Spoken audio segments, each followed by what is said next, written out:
na Makibukas po kayo sa akin sa aklat Book of Matthew, chapter 21, verses 28 to 32. Inuulit ko po.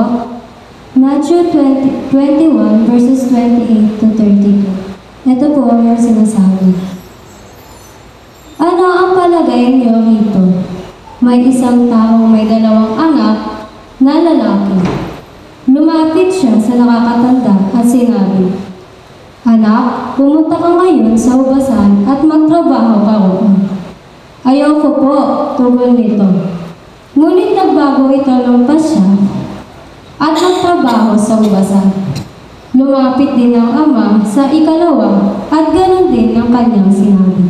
At tumugon nito, Opo, ngunit hindi naman pumunta sa ubasan. Sino sa dalawa ang sumunod sa kalooban ng kanyang ama? Ang nakakatanda po, sagot nila.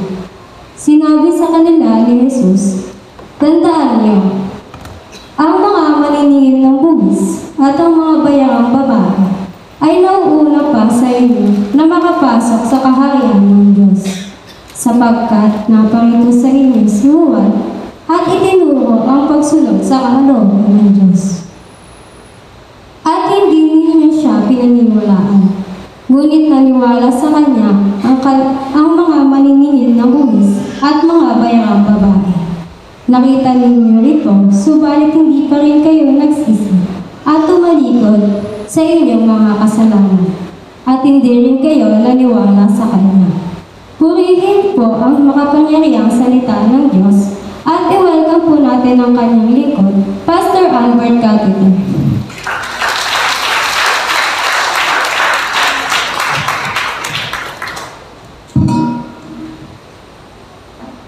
Manalangin po tayo. Pwede po natin yung ang ating mga ulo, pigit ang ating mga mata, tanda ng ating respeto sa ating Diyos sa buhay.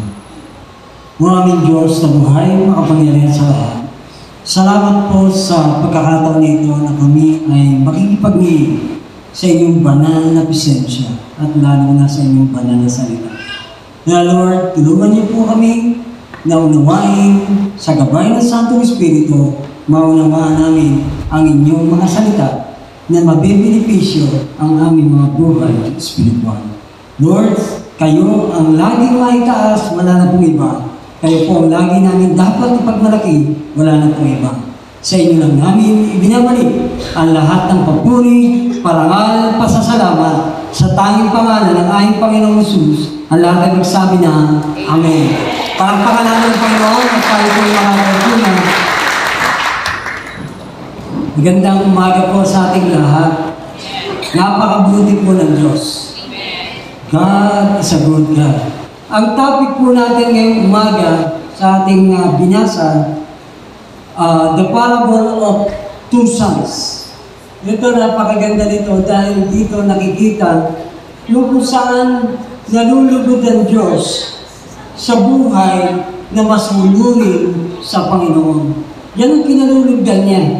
Kaya ano ba ang tinuturo ng itong parable na ito? Ito ay tinuturo kung paano pinahalagahan ng Diyos ang salitang pagsunod. Obedience. Kaya God value, very important na talagang kung paano dinidesire ng ating Ama ay ang pagsunod ng kanyang mga anak. Lahat tayo dapat maging masunurin. Kaya dito ay tinuro kung paano sumunod at kung paano din sumusuway. Merong anak na nagsasabi, Lord, sige, pero hindi sumusunod.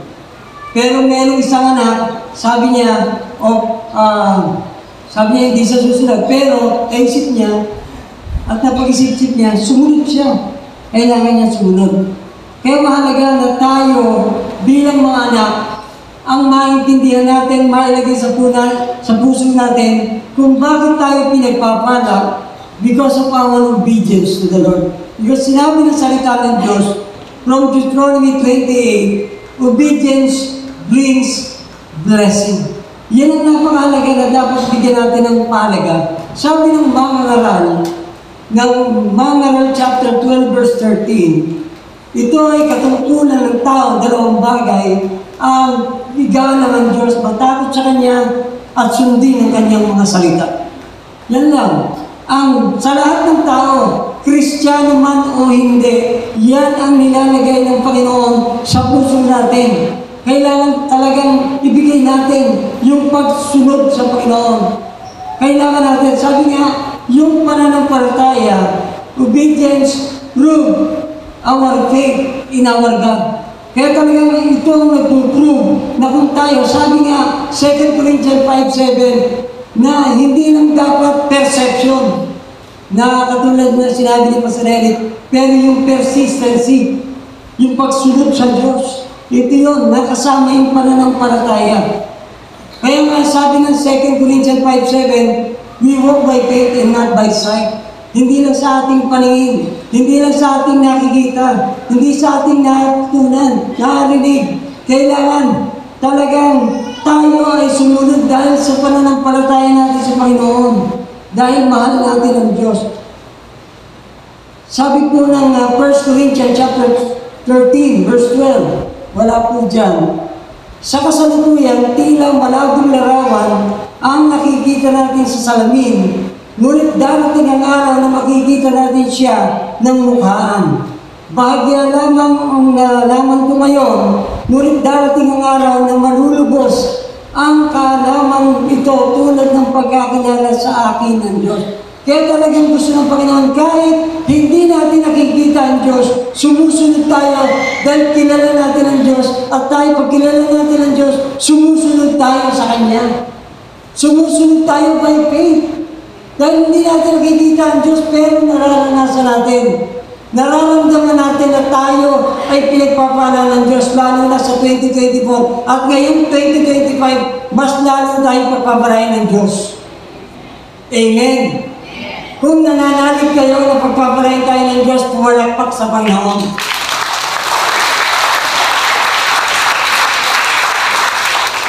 Ang gusto ng Panginoon sa ating pagsunod, kalakip ang ating pananampalataya. Kaya napakalaga na tayo ay dapat laging manalig sa Diyos sa ating pagsunod. Kaya tayo sumusunod dahil nananalig tayo sa Diyos. Yung unang anak, he refused but later he obeyed. Tingnan niyo po yan.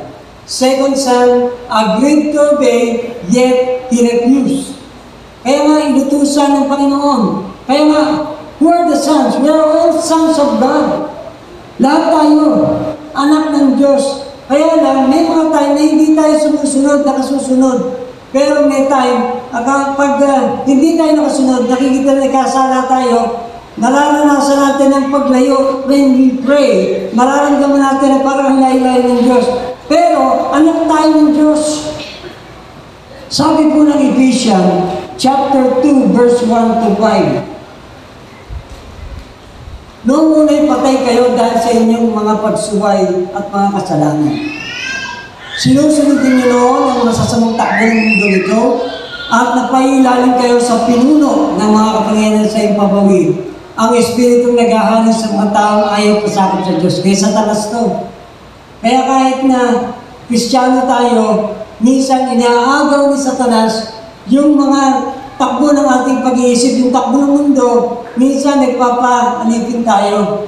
Pero sabi ng verse 3, ang totoo, tayong lahat ay dati rin namumuhay ayon sa paglinasa ng ating laman at sumusunod sa ating mga hilig ng katawan at pag-iisip. Kaya sa ating likas na kalagayan, kabilang tayo sa mga taong pinapuputan ng Diyos. Dati tayo pinapuputan ng Diyos, pero ngayon ay hindi na. Naging kaibigan tayo ng Diyos. Ngayon ang sinabi ng John 15:14. Magkabilaan yun. John 14:15. If you love me, you will obey my commandments. Yan yung gusto ng Panginoon. And John 15:14, tinuturing tayo pag sinusunod natin at ang lahat ng gusto ng Panginoon at sinusunod natin ang kanyang mga utos, sabi niya, itinuturing tayong kaibigan. Yan ang Diyos. Sabi po ng verse 4, subalit, napakasagana ng habag ng Diyos at napakadakila ng pag-ibig niya sa atin. tayo binuhay niya kasama ni Kristo noong tayo mga patay pa dahil sa ating pagsuway. Naligtas nga kayo dahil sa kanyang kagandahang loob. Hindi tayo naligtas dahil sa sarili nating kagagawan. Dahil sa ating kabaitan, hindi tayo naligtas dahil sa grasya lang ng Diyos. Kaya tayo nagkakatipon ngayon dahil lang sa grasya ng Diyos. Grasya lang po ng Diyos. Dahil sa kanyang kagandahang loob, tinanggap natin ang ating Panginoon para siya ay laging itaas, lagi natin siyang sambahin, lagi natin siyang papurihan. Meron tatlong bagay para tayo ay makasunod sa ating bilang mga anak. There are keys to obedience. Tatlong bagay po ito na dapat natin bigyan ng diin sa buhay natin. Bigyan natin ng pahalaga. Number one, ang isang susi sa ating pagsunod is that only through Jesus Christ. Dahil lang sa Panginoon. Only Christ. Only through Christ. Kaya napakalaga na tayo ay sumasamba, lumuluwalhati, laging itinataas ang ating Panginoong Hesus sa buhay natin. Kaya tayo tinawag na Kristiyano dahil kalakip ang pangalan ni Kristo sa buhay natin. We are Christian because of Jesus Christ. Kaya dapat ang nire-represent natin araw-araw ay lagi lang si Kristo at wala ng iba. Amen? Kaya napakalaki din sa likod, sa ating harapan, Jesus Christ, the center of our life. Only Christ. Sabi po ng John 14:6, sumagot si Jesus, ako ang daan, ang katotohanan, at ang buhay.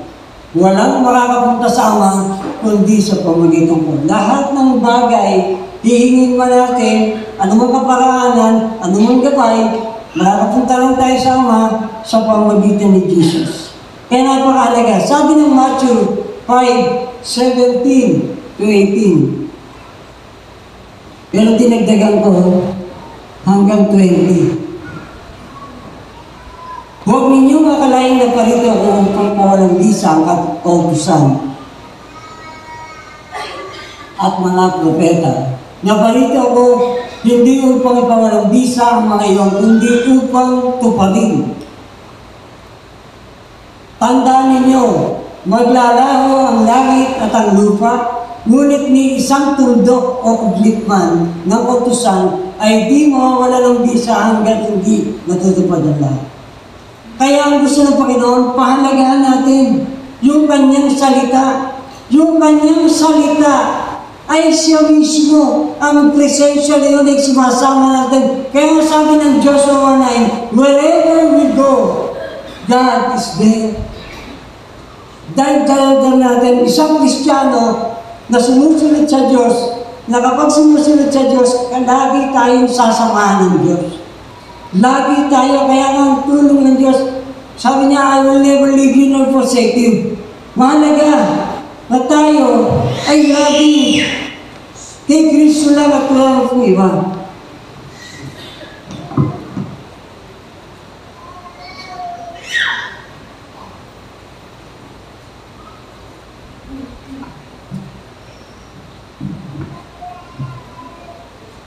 Ito po ay lalaki po.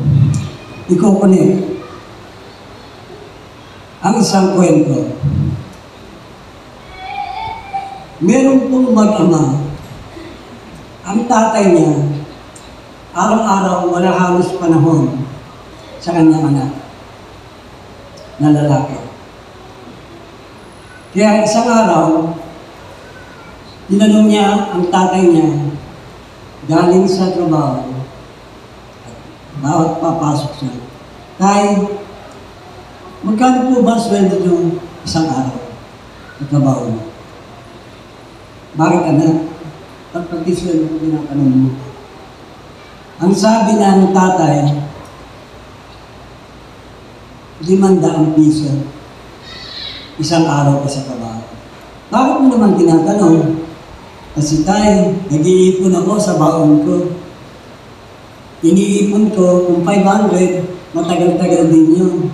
Iipunin ko yung perang to at ibibigay ko sa inyo pambayad para doon sa isang araw na sweldo niyo. Bigyan niyo ko ng panahon. Kasi ang anak niya, lagi na lang, gigising siya, wala na yung tatay niya. Pag-uwi, tulog na siya. Kaya hindi niya naranasan ang pagkalinga ng isang tatay sa anak. Kaya, sabi niya, anak at tay, ipunin ko po yung 500 na ito. Pag naipon ko na po, hihingi po ako sa inyo na isang araw. Huwag po kayong pumasok. Babayaran ko po yung araw niyo. Alam niyo, talagang inipon ng batang ito, yung 500. At isang araw binibigay yung 500 din. Dahil sabihin niyo po sa trabaho niya, hindi kayo papasok, bayar na po yung araw niyo. Naluha po yung tatay. Talagang, dahil kulang sa panahon, ang tatay sa anak niya, talagang nagpumili na maipon yung 500 dito para magkaroon ng time ng kanyang ama sa kanya. Pero kung i-connect natin sa message, only Christ, kailangan talagang nag-iipon tayo ng oras natin para lang sa Diyos. Kaya tayo nagbibigay ng pahalaga every Sunday para lang kay Kristo. Dahil si Kristo ang buhay natin. Yun ang gusto ng Panginoon, yung lagi natin siyang kaulayo. Kaya yung batang ito, laging gusto kaulayo ang kanyang tatay. Pero walang panahon.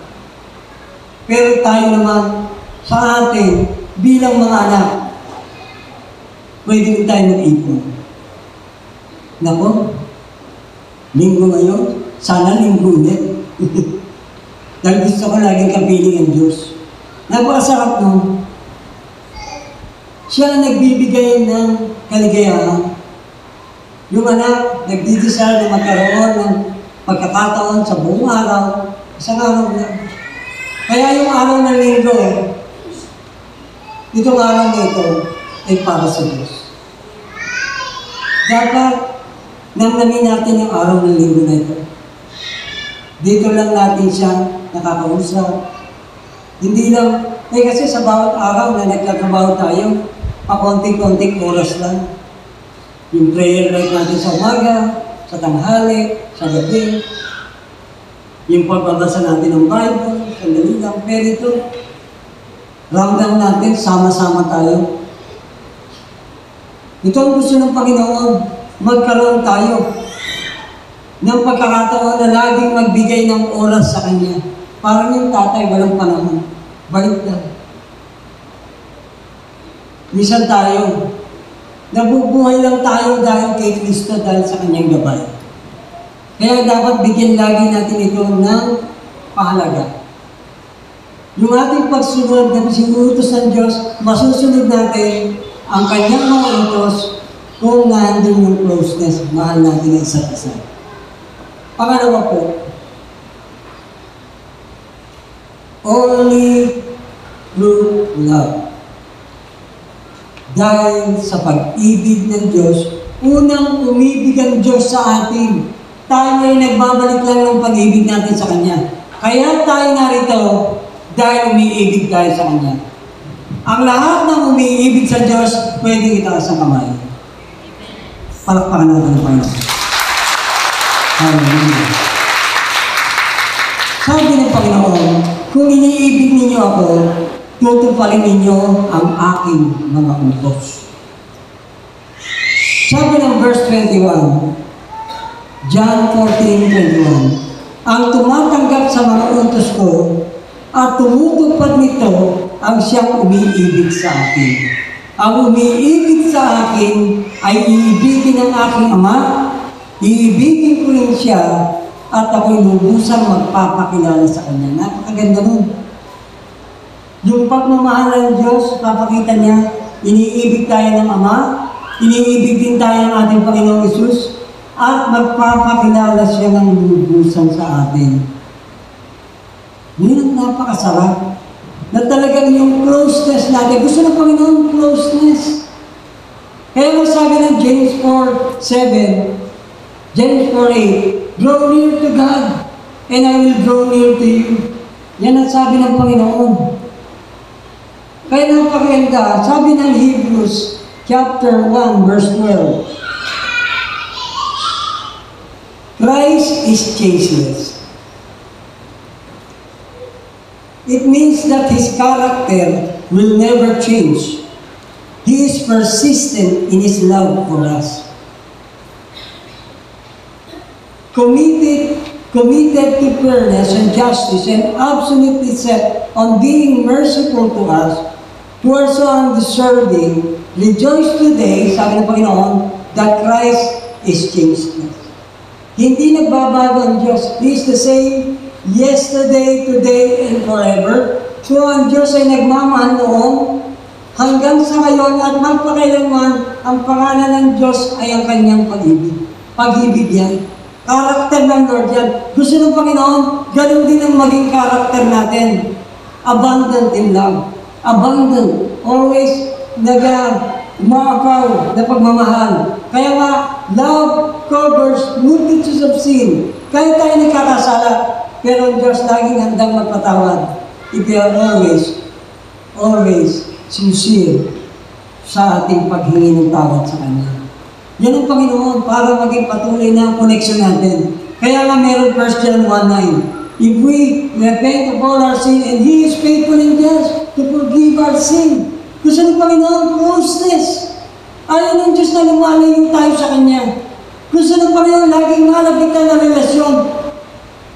Only through His love. His love is never changes. Will never change. Love covers multitudes of sin. Yan ang Diyos. May isang istorya. May dalawa kanina mag-ama. Ngayon naman mag-ina. Sabi na to, ang nanay ay mahal na mahal niya yung kanyang anak. Magdidibo po ito. Ang trabaho ng nanay niya, nagtutulak po ng kariton. Nagbabasura. Kaya lahat, ginagawa niya lahat, wala na patay na yung tatay, yung asawa niya, siya isa lang ang anak niya. Siya lagi nagtutulak ng kariton para kumita at mapaaral niya ang kanyang anak hanggang mag-edad 18. Itong nanay, tinitiis, pagkakain ng tanghalian, di bali meron siyang isang boteng toyo. Yan ang kanyang pag-ulam sa kanin niya. Pero yung anak niya, yung masasarap, yung sa kanya toyo lang, yung isa totuyuan. Laging chicken.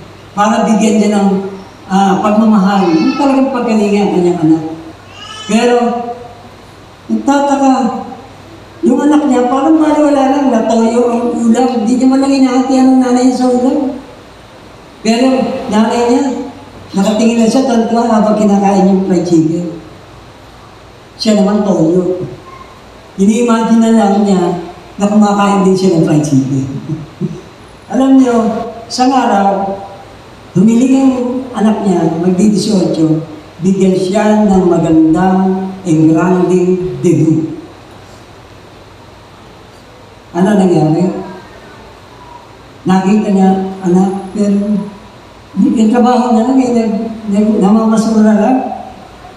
Pero humihingi, yung anak niya humihingi ng magandang engrande na sa kanyang selebrasyon, sa kanyang debut. 18 siya. Kaya itong nanay, anak, sige, pagsisikapan ko na mabigyan ka ng magandang birthday gift sa iyong debut. Kaya nakakita yung nanay niya, habang siya nagkakaliton, nakita niya may isang nakapaskel na pag binigay mo nangangailangan ng isang atay, kukunin sa'yo yung atay mo, kapalit ng malaking halaga. Malaking halaga to. Kaya naisip niya, pwede to Sabi ng nanay, pwede to. Kung ako ay magsasabi na pwede mo kunin ang atay ko, pero hindi ka na makababalik. Sabi ng doktor, pipirma ka. Merong tong kasunduan na kapag pumirma ka, wala nang habol. Pati pamilya mo. Sige po, pipirma ako. para lang mapagbigyan ko. Ito, bigay mo address mo kasi pag binigyan mo yan, doon mo na lang dadalhin yung pera doon sa, sa address na binigay mo. Kaya nung pumirma siya, kapalit ng pera, yung kapalit ng kanya atay, isinagawa ang operasyon, namatay yung babae, yung nanay, tapos yung pera, dahil nilito siya na mabigyan ng magandang debut ang anak niya, malaking halaga yun, dinala doon. Kaya, nung dinala na, tinanong, sino ba itong anak na ito? Ito, padala ng nanay mo. Malaking halaga ito para sa debut. Eh, nasa po si nanay. Wala na si nanay mo. Nagbakasyon na. Nagbakasyon na. Nung tinatanggap ng bata o masaya siya, na meron siyang pera na para sa kanyang pandibul, pero wala na ang nanay niya. Dahil sa kagustuhan, ibigay ang lahat-lahat sa kanya. Gawin din ng Panginoon. Sa kagustuhan, matubos tayo sa lahat ng ating kasalanan, ibinigay niya ang kaisa-isa niyang anak, si Jesus Christ para sa atin.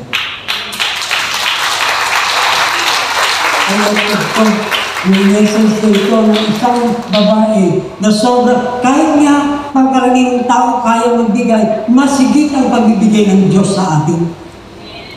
Kahit sa isa niyang anak ibinigay para sa ating kaligtasan, dahil sobrang mahal tayo ng Diyos. Mahal na mahal tayo ng Diyos. Lahat ng latigo, lahat ng latay, lahat ng sugat, tinis niya, hanggang ipako siya sa pusong Kalbaryo para lang tayo mapadama sa atin ng sobrang pagmamahal.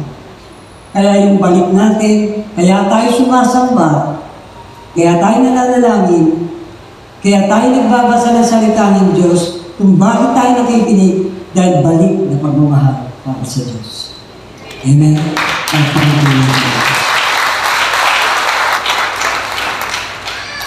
Pangatlo po, only through humility. Only through humility. Kaya talagang, dahil ang Diyos, unang, ang ating Panginoon, una siyang nagpakumbaba. Kaya nga gusto ng Panginoon, sabi niya John 3:30, kailangan ang Diyos ang laging may taas, tayo ay laging may baba. Kaya ayaw ng Diyos ng mayaman. God opposes the proud, but He gives grace to the humble. Ayaw ng Diyos na tayo ay lagi nagmamataas sa sarili natin.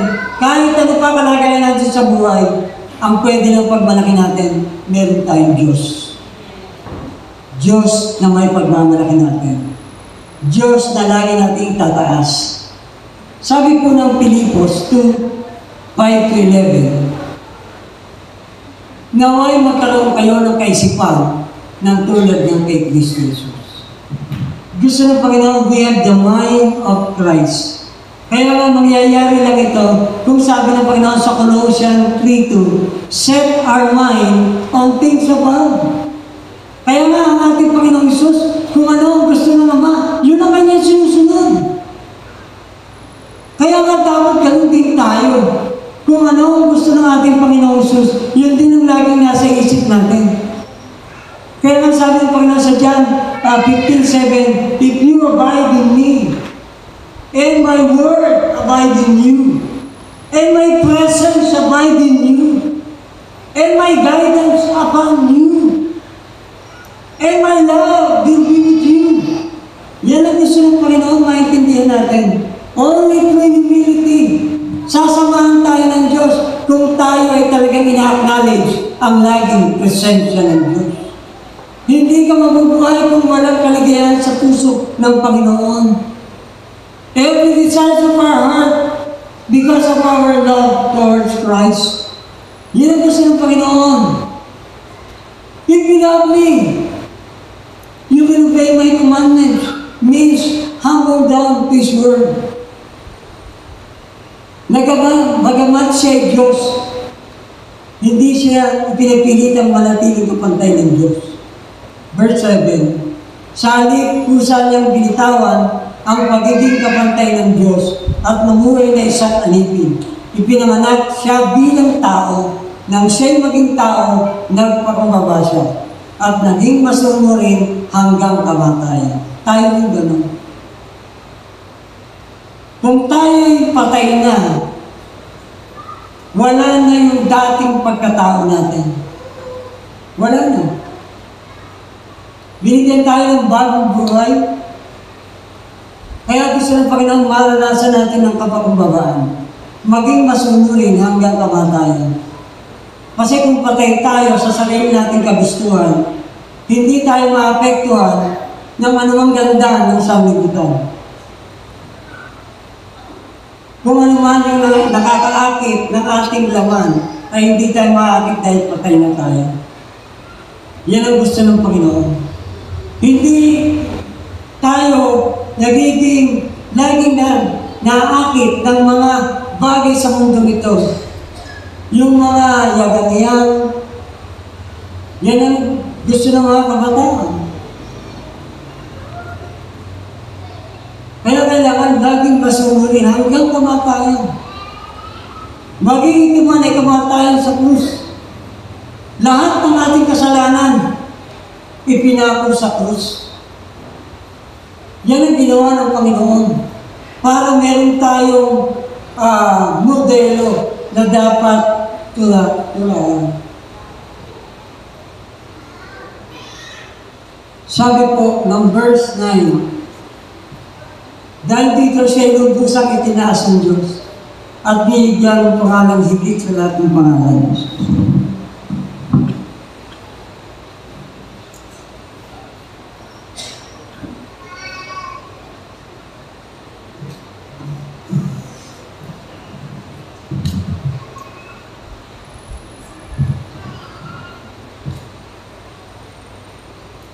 Verse 10, sa gayon, sa pangalan ni Jesus ay luluhod at magpupuri ang lahat ng nasa langit, nasa lupa, at sa ilalim ng lupa.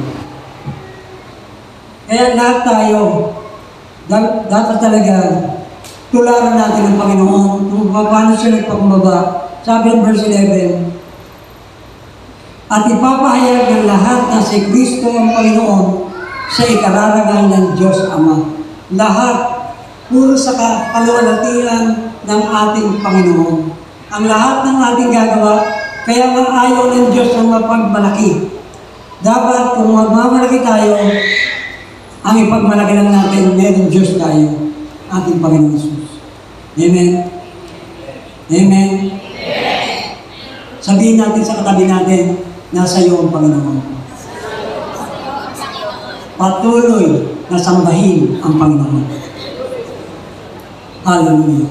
Para sa ating conclusion, sabi po ng 1 Samuel chapter 15, verse 22. Sinabi ni Samuel, akala mo ba'y higit na magugustuhan ni Yahweh ang handog at hain kaysa ang pagsunod sa Kanya? Mas mabuti ang pagsunod kay Yahweh kaysa paghandog at pakikinig. At ang pakikinig ay higit sa haing taba ng lupa. Yan dalawang bagay. Pagsunod at pakikinig. Obey and always listen to the voice of God. Kaya sabi sa Revelation, makinig habang may pandinig. Ibig sabihin, malambot pa ang puso sa pagsunod. Kasi kung hindi tayo makikinig, tinitigasan natin ang ating puso. If we harden our heart, we will not listen to the voice of God. We will not listen to the voice of the Spirit. Kaya nga dapat, always maging sensitive to the voice of Spirit araw-araw. Yan ang gusto ng Panginoon. Kasi nga, ito si Haring Saul, akala niya, yung mga haing o yung mga handog niya ng mga baka, yung malalaking mga hayop na yan doon, kala, nasunod niya dahil Sa lahat ng mga ginyera nila, maraming score na nakuha sila. Ang gusto lang ng Panginoon dito, pagsunod. Pagsunod. Hindi, dalayan naman ng Diyos na naghahandog tayo na wala rin ang puso natin. Pwede tayo maghandog na walang pagmamahal. Pero pwede tayo maghandog na kalakip ang ating pagmamahal. Amen. Kasi kahit na ano pang laki, yung istorya sa offering, itong isang barn, meron siyang 2 kusing. Marami doon na nagbibigay ng napakalalaki, pero hindi yun ang tinitingnan ng Diyos. Ang tinignan ng Diyos, kung ano lang yung nasa kanya, ikabubuhay niya. 2 kusing, ibinigay sa Diyos, na pinaparangalan hanggang sa ngayon, sinishare, pinapahayag, dahil sa kanyang pagmamahal sa Diyos. Commitment ko. Magsunod. Kaya tayo nagbibigay dahil hindi lang para sa makasunod. Kaya tayo nagbibigay dahil tayo nagmamahal sa Diyos. Kaya tayo sumasamba dahil mahal natin ang Diyos. Kaya binibigyan natin pahalaga yung pagsunod. Kaya nga sabi ng Hebrews 10:25, do not neglect of fellowshipping together in the church. Dahil mahalaga yung pagsunod sa Diyos. Pag ang sumusunod sa Diyos, pinagpapala. Pero kapag tayo ay hindi pa natin na-realize ang kahalagaan ng pagsunod, kaya nadidelay yung blessing na para sa atin. Amen? Sino ang gusto na hindi ma-delay yung blessing natin? Susunod tayo sa Diyos. Palagpakan natin ang Diyos. Tayo tayo